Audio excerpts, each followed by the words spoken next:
Hello बच्चों, स्वागत है आप लोगों का केमिस्ट्री वाला यूट्यूब चैनल पर। आज हम लोग क्लास टेंथ में जो क्लास होने वाली है, साइंस की क्लास होने वाली है। और साइंस में आज हम लोग पढ़ने वाले हैं केमिस्ट्री वाला पोर्शन, मतलब कि आपका रसायन विज्ञान की आज क्लास होने वाली है। केमिस्ट्री की क्लास आज होने वाली है। केमिस्ट्री क्लास में मैंने आप लोगों को शॉर्ट नोट्स पढ़ाने के लिए कहा था कि मैं आप लोगों को शॉर्ट नोट्स क्रमशः करवाऊंगा। हम लोग क्वेश्चन नंबर जो आपका 6 नंबर का जो क्वेश्चन आता है, जिसमें आपके शॉर्ट नोट्स लिखने होते हैं, निम्नलिखित पर टिप्पणी लिखिए, ऐसे क्वेश्चन लिख के आता है। तो जो शॉर्ट नोट्स हमारे जितने भी हैं, एक पहले चैप्टर से लगा के और चौथे चैप्टर तक, चारों चैप्टर में जितने भी शॉर्ट नोट्स हैं वो हम लोग क्रमशः पढ़ने वाले हैं। वो यहाँ पर मैं आपसे डिस्कस करने वाला हूँ। तो आज जो मैंने शॉर्ट नोट्स लिए हुए हैं वो शॉर्ट नोट्स हैं आपके संयोजन अपक्रिया और वियोजन अपक्रिया। ये दोनों शॉर्ट नोट्स आपसे मैं डिस्कस करूंगा। तो क्लास शुरू करने से पहले मैं चाहूँगा, मेरी छोटी सी आप लोगों से रिक्वेस्ट है कि अगर आप चैनल पे पहली बार हैं तो चैनल को सब्सक्राइब कर लें, और अगर आप लोगों को वीडियो अच्छा लगे तो वीडियो को लाइक कर दें, बेल आइकन दबा दें ताकि आप लोगों का नोटिफिकेशन मिल सके। अपने दोस्तों के पास शेयर भी कर दीजिएगा, ठीक है।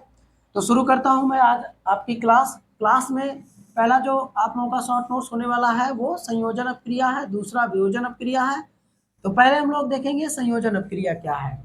इनको तैयार करने में ज़्यादा वक्त नहीं लगेगा। देखिए, संयोजन अपक्रिया ऐसी अपक्रिया जिसमें, देखिए ये जो आपके स्टार्टिंग के 3 शब्द हैं, ऐसी अपक्रिया जिसमें, ये आपके सभी अपक्रियाओं में कॉमन रहने वाले हैं।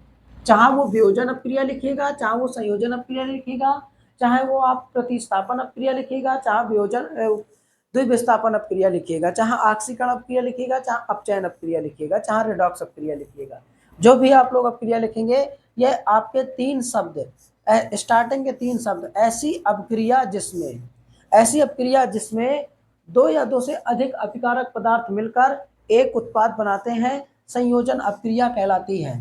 ठीक है, 2 या 2 से अधिक अभिकारक पदार्थ मिलकर एकल या एक उत्पाद बनाते हैं, संयोजन या योगात्मक अपक्रिया कहलाती है। यहाँ पर देखिए, मैंने आपको बताया था कि देखिए डेफिनेशन तो सारे स्टूडेंट रट्टा मार के आएंगे, लिख देंगे, लेकिन ये फैक्ट आपको क्या करेगा, उन स्टूडेंटों से डिफरेंट बनाएगा। तो आपको यहाँ पर एक फैक्ट लिखना है कि संयोजन अपक्रिया में कोई सह उत्पाद नहीं बनता है, साइड प्रोडक्ट नहीं निकलता है। ठीक है, फाइनली सारे अभिकारक ऐड होके एक ही उत्पाद बनाते हैं, ये ध्यान रखना है। क्या करते हैं, सारे अभिकारक मिलकर एक उत्पाद बना लेते हैं। ठीक, जैसे अब एक अभिकारक ये है, एक अपकारक ये है, दोनों को मैं मिला दूं तो एक आपका उत्पाद बन गया। इसे हम लोग कहेंगे योगात्मक अपक्रिया या संयोजन अपक्रिया। इसका हम लोग अब एग्जाम्पल देखेंगे, बिना एग्जाम्पल के कोई अपक्रिया नहीं लिखेंगे, इस बात को आप भी नोटिस कर लीजिए मेरी। तो यहाँ पर आप एग्जाम्पल कैसे लिखना है इसको भी ध्यान दीजिए। पहले यहाँ पर लिखेंगे कार्बन डाइऑक्साइड का निर्माण, CO2 का निर्माण।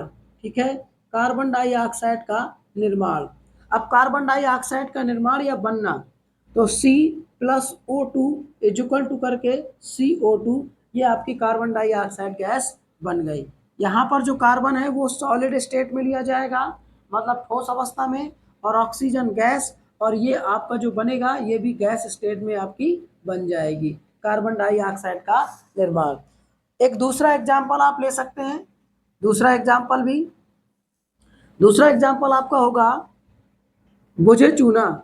ठीक है, बुझा चूना, कैल्शियम हाइड्रोक्साइड का निर्माण, कैल्शियम हाइड्रोक्साइड का निर्माण ये आपका हो सकता है। अब कैल्शियम हाइड्रोक्साइड का निर्माण क्या, आप कैल्शियम ऑक्साइड की क्रिया जल से कराइए और क्या बनाइए, कैल्शियम हाइड्रोक्साइड। क्या बनाइए, कैल्शियम हाइड्रोक्साइड, जो कि इसको हम लोग क्या कहेंगे, बुझा चूना कहेंगे। हमने क्या किया है, कैल्शियम ऑक्साइड की क्रिया वाटर जल से कराई है और बनाया क्या है, कैल्शियम ऑक्साइड।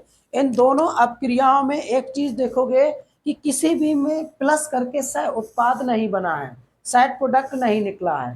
ठीक है, तो जो संयोजन अपक्रिया है या योगात्मक अपक्रिया है, उस अपक्रिया के सबसे बड़ी पहचान आपकी यही है कि इसमें कोई साइड प्रोडक्ट निकलता ही नहीं है, सह उत्पाद बनता ही नहीं है। ठीक है, तो ये आपकी क्या है, योगात्मक अपक्रिया है।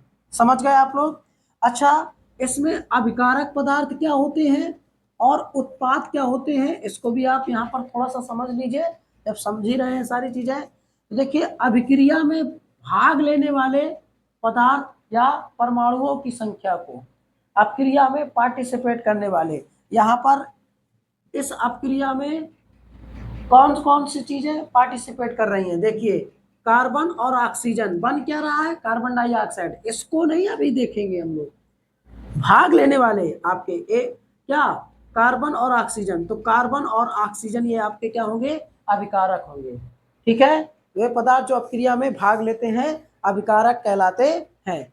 और अपक्रिया के परिणाम स्वरूप जो नया पदार्थ बनता है, नया पदार्थ बनता है, वही आपको क्या है, आपका उत्पाद कहलाता है। या आप कह सकते हो अभिकारक मिलके जो नया पदार्थ बनाते हैं वो आपका क्या है, उत्पाद है, उसको हम लोग कहते हैं प्रोडक्ट। ठीक है, यह बात आपको समझ में आ गई होगी। अब एग्जाम में आप लोगों को ये अपक्रिया याद कैसे करनी है, यहाँ पर आप ए लीजिए, बी लीजिए, इज इक्वल टू करके ए बी बना लीजिए। ठीक है, और इससे आप याद कर सकते हैं कि दो अभिकारक क्या कर रहे हैं, एक उत्पाद बना रहे हैं। स्टार्टिंग के 3 शब्द आपको याद ही रहेंगे। ऐसी अपक्रिया जिसमें एक अपकारक क्या करते हैं, एक से अधिक, दो या दो से अधिक अपकारक मिलकर एक उत्पाद बनाते हैं। ठीक है, एग्जाम्पल और भी ले सकते हैं हम लोग, यहाँ पर एग्जाम्पल ले सकते हैं मैग्नीशियम ऑक्साइड का निर्माण।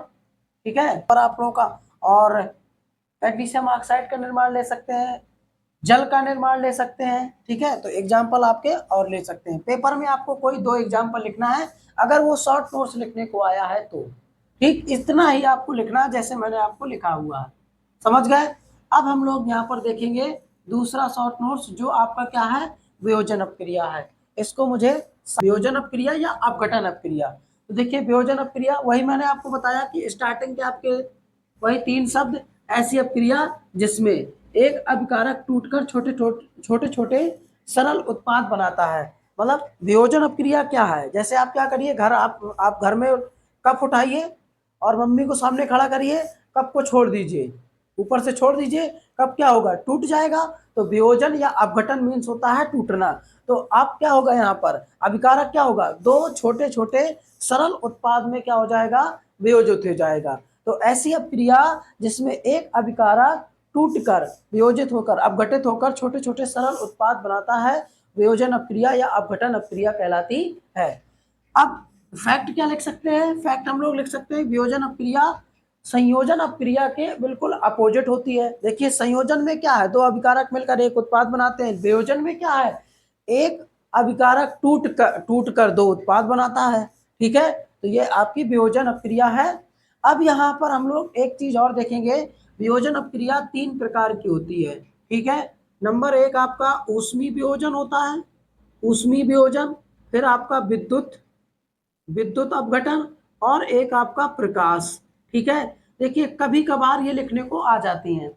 अब देखिए इनकी डेफिनेशन क्या है, जो अपक्रियाएं जिन अपक्रियाओं का वियोजन, ठीक है, या जो कह सकते हो जिस अभिकारक का वियोजन ऊष्मा की उपस्थिति में होगा, जो अपक्रियाएं ऊष्मा की उपस्थिति में संपन्न होंगी वो आपकी क्या हो जाएंगी, आपकी ऊष्मीय वियोजन अपक्रिया हो जाएंगी।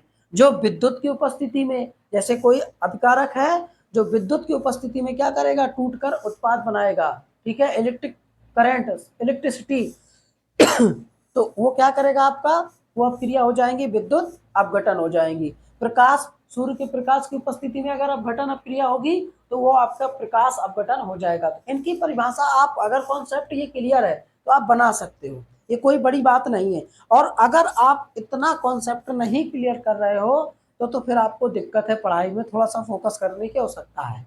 ठीक है, बात को सीरियस लीजिएगा। तो आप यहाँ पर वियोजन अपक्रिया समझ सकते हैं, ऐसी अपक्रिया जिसमें एक अभिकारक टूटकर दो सरल उत्पाद बनाता है, या दो से अधिक कह सकते हो छोटे छोटे उत्पाद बनाता है, वियोजन अपक्रिया कहलाती है। जैसा मैंने आपको बताया कि वियोजन अपक्रिया क्या है, वियोजन अपघटन मतलब कि टूटना। ठीक है, क्या है, टूटना। और ये फैक्ट लिख सकते हो। अब यहाँ पर हम लोग देखेंगे एग्जाम्पल, ये 3 प्रकार की होती है, वो मैंने आपको बता दिया 3 प्रकार की होती है। हम लोग क्या करेंगे, अब देखेंगे एग्जाम्पल। अब देखिए एग्जाम्पल में क्या है, हम लोग क्या करें, चूना पत्थर जैसे CaCO3 को उस मतलब गर्म कर दें, क्या करें, गर्म कर दें, तो वो क्या होगा आपका, कैल्शियम ऑक्साइड और कार्बन डाइऑक्साइड में वियोजित हो जाएगा। कैल्शियम ऑक्साइड और कार्बन डाइऑक्साइड में वियोजित हो जाएगा। तो देखिए ये एक आपका क्या है, अभिकारक है, जो आपका कैल्शियम कार्बोनेट है। ये क्या है आपका कैल्शियम कार्बोनेट, जिसको हम लोग चूना पत्थर कहेंगे। इसको हम लोग क्या कहेंगे, चूना पत्थर कहेंगे। इसी को हम लोग क्या कह सकते हैं, CaOH का वो CaCO3, जो कि आपका संगमरमर है। साथ में मर मतलब कि संगमरमर। ठीक है, हम तो डूबेंगे सनम तुमको भी ले डूबेंगे, तो ये वही है संगमरमर, मतलब कि साथ में मर। इसको हम लोग संगमरमर भी बोलते हैं। तो आप नोट करते जाइएगा, मैं आपको बताते चल रहा हूँ। और हम लोग इसकी क्या है आपका चूना पत्थर, और इसको गर्म करेंगे ऊष्मा की उपस्थिति में, तो किसमें टूट जाएगा, कैल्शियम ऑक्साइड और कार्बन डाइऑक्साइड में वियोजित हो जाएगा, कैल्शियम ऑक्साइड। ठीक है, ध्यान रखना है। और एक बात और देखिए, यह क्रिया क्या हो रही है, ऊष्मा की उपस्थिति में हो रही है, तो ये ऊष्मी अपघटन है। ठीक है, ऊष्मी वियोजन या ऊष्मी अपघटन अपक्रिया कहलाएगी। समझ गए आप लोग, ये ध्यान रखना है। हम लोग क्या करते हैं, H2O का अपघटन कराते हैं। अगर हम लोग यहाँ पर धारा की उपस्थिति में, विद्युत धारा की उपस्थिति में ये अपघटन होगा, विद्युत अपघटन हो जाएगा। यहाँ पर क्या हो जाएगा आपका H, धारा के उपस्थिति में ये अपघटन होगा। यहाँ पर क्या हो जाएगा H2 और O2। ठीक है, हाइड्रोजन और ऑक्सीजन गैस निकलेंगी। ये आपका यहाँ बैलेंस करने के लिए 2 लगाना पड़ेगा। अच्छा, एक बात और, अगर आपको रासायनिक समीकरण बैलेंस करना नहीं आता, तो आप लोग कमेंट बॉक्स में बता सकते हैं, तो उसका एक वीडियो मैं बना दूंगा, तो उसमें भी आप लोग एक्सपर्ट हो जाओगे। ठीक, तो इस अपक्रिया को हम लोग क्या बोलेंगे, विद्युत अपघटन अपक्रिया बोलेंगे। क्या बोलेंगे, विद्युत अपघटन अपक्रिया बोलेंगे, क्योंकि ये विद्युत धारा की उपस्थिति में हो रही है। इस तरीके से समझ गए। एक एग्जाम्पल और इसका ले लेते हैं AgCl।